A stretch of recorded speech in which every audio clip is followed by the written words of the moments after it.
What is up, car addicts? In this video I'm going to be talking about the top 5 things I hate in the Crew 2. I will also be making one about the top 5 things I like about the Crew 2, and I will leave the link to that video in the pinned comment down below when I'm done with it. So, to start off, let's start off with number 5. So that is pricing inconsistencies. Now I do have the gold edition, so you will see a 20% discount on every vehicle price I show, but it is going to be consistent throughout. This 2011 Mustang GT, $166,000. This 2012 Challenger SRT8, $172,000. This 2010 Camaro SS, almost $200,000. This 2012 Charger SRT8, $224,000.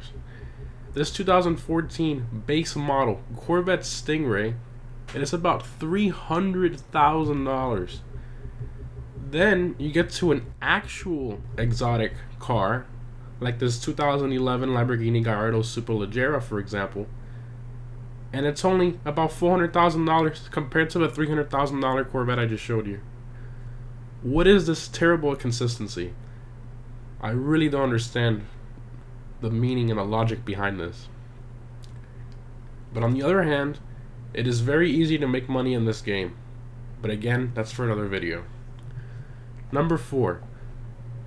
Garage spots don't save. Once you become an icon, your house gets larger and this elevator spawns at the center. You walk to it, press garage, and then you get a nice 8-spot garage to show off your cars in one space. So you can walk up to them to a little sign, and you can set the car you want. You switch it, you move around. But when you leave the garage, there's no way to save it. There's no way to save it. If you leave, it resets back to its default setting. This is very, very annoying and something I hope they fix in the future.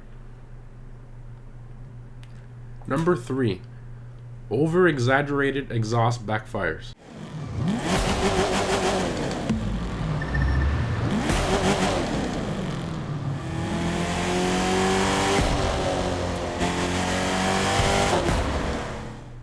I mean, listen to that. It sounds like a shotgun going off.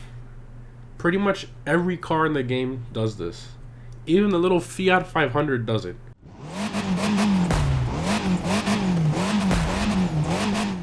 And it is very annoying and unrealistic to over-exaggerate a backfire on every car.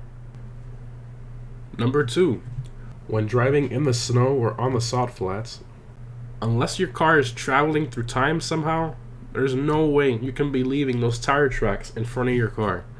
I mean, look at that. I don't understand how they let this slip through the cracks in quality control.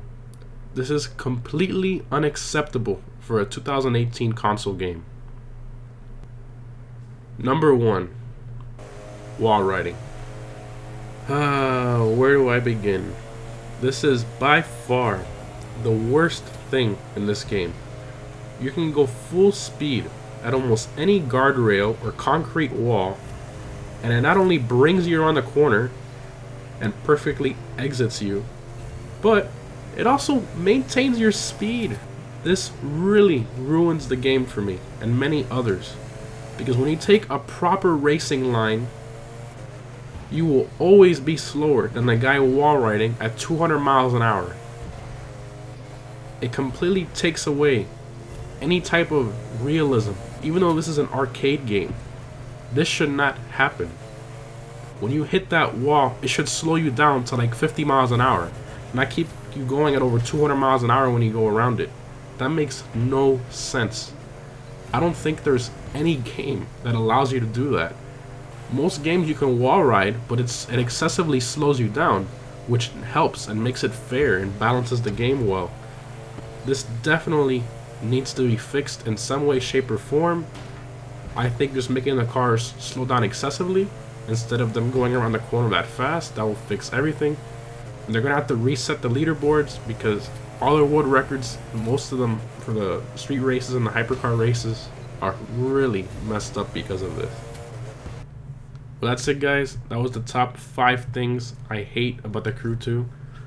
Now, there are many good things in this game as well that kind of balance out the bad. Even though the wall riding thing, ugh, if that doesn't get fixed, I don't see myself playing this game for much longer, or maybe just racing in the game in general. But there are very good things in this game that really make it one of a kind, and I'll be saving that for the top 5 things I like about the Crew 2 video. So again, guys, thank you guys for watching, and I'll see you in the next one.